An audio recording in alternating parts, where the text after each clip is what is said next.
creative friends, welcome back to my channel. Today we are participating in a YouTube hop with several other creatives, and the theme is called Rediscovering Your Stash. We were challenged by Sarah Scraps to pick something newer in our stash as well as something older in our stash, putting it together to make a new project. Now, first, what I want to say is when we are looking for new and older things, that is relative to everybody. And it all depends on how frequently we shop and how frequently we use our product. What I'm showing you here are some new and older items that I have in my Halloween collection. I am still working on my 2022 October Daily, and I thought this would be a great time to finish a couple of the pages. Now, I love mixing new and older Halloween items together. And this is just a small amount of my stash, but I tend to mix certain themes together, like Halloween. And so in this project, this stamp and stencil set that I have, I recently bought this maybe, say, 2 months ago. I was at a local scrapbook store. It was on sale, probably because they were clearing it out for the season. So it is technically not new as far as its production, but it was new to me, so I am going to consider it new. Some of those other things I was showing you were in some papers and embellishments that were anywhere from 1 to 5 years old. And so my plan is to take this new stamp set and then combine it with some of those older products to make a new page. Now, when I first set out to make this, I really wanted to just play with this pumpkin stamp set. And what I was thinking of doing was making a filler page, and I do end up making a filler page. But what I had initially planned to do was put this filler page, say, on the left side of a 2-page 6x8 spread, and then do a simple photo with some journaling on the right for one of my daily stories.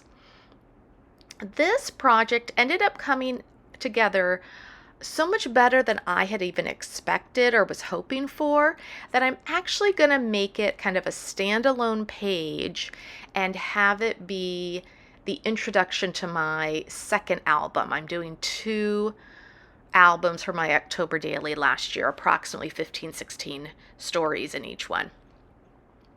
So to get started on this, as you can see, I stamped out the large stamp with my MISTI.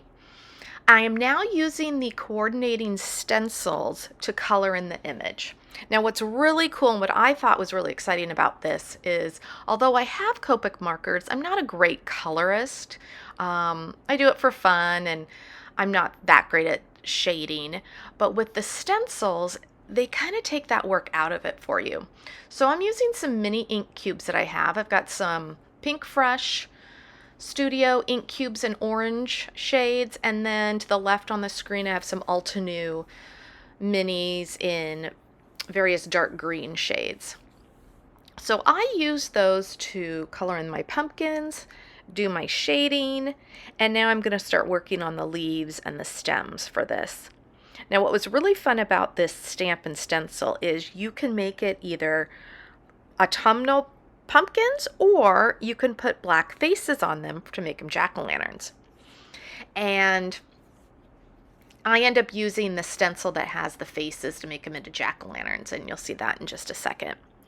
So I think what I'm going to do is actually make this into 2 videos. I did make the second page that I initially planned to do with a large photo of some trees in our area with the leaves changing colors, but I didn't feel like they looked right next to each other. And so, like I mentioned before, I'm going to end up making this the front page to my album 2. And then on the back side, adhered to the back side of this, I am going to do the tree page. And so I think I'm going to make that another video because this one is already over 10 minutes. And I think it would just be more enjoyable to watch them separately. So here what I'm doing, I've got these brushes. I believe they're Simon Says stamps. I love that they have colored handles. It makes it very easy to decide which ones to use. And I was using the various colors to do the orange, the green, and the black. I actually had to use brown because I didn't have a black one, but brown is close enough to the dark color. So I am going to cut this out with the coordinating stencil. What I notice here is the stencil that had the jack-o'-lantern faces also had some cobwebs and some bats, and I had planned to use those. Although then I realized once you die cut out the shape, you're not going to have the bat and cobwebs around. They're sort of on the background. So I kind of scrapped that idea. And now I'm auditioning different pages or different papers to put this cutout piece now on to make it into my filler page. This particular background paper was from Ali Edwards' last year's collection, so I'm considering that my older stash, although 1 year old is not old in my book. That could really be considered somewhat new, especially since we're just getting into the October and fall season. But in this case, I wanted to play with this new stamp that I had. So when I found this kind of sunburst type paper with the white circle in the center, I was quite ecstatic. I had not expected to find a piece of paper that would highlight this stamp set so great. So now what I'm thinking I want to do is do some stamping around the circle. Now this is a bit of a challenge. I have to admit I'm a little nervous doing this. Oh, and actually I should take that back. First, I decide because of the white background, I now have an opportunity to do the cobweb and bat stencil. So I secured the stencil down, and now I can do some ink blending onto the white circle portion. And it comes out great. I just love the way it looks. This would also make a great card. And in fact, the stamp was probably designed to be a card stamp. It's a Hero Arts stamp and stencil set. I'm not a huge card maker. And this piece of paper is, I believe, 7 by 8.25. So if you just cut it down, or any paper down to say 5 by 7, do a circular kind of white or neutral colored background, you'd have a great placement for a focal image on a card. So now this is where I'm getting to stamping some sentiments around the circle. On the stamp set, it had various sentiments, Happy Halloween, into 2 different stamps, Happy and then Halloween. I think it said Thanksgiving. I had a couple other ones.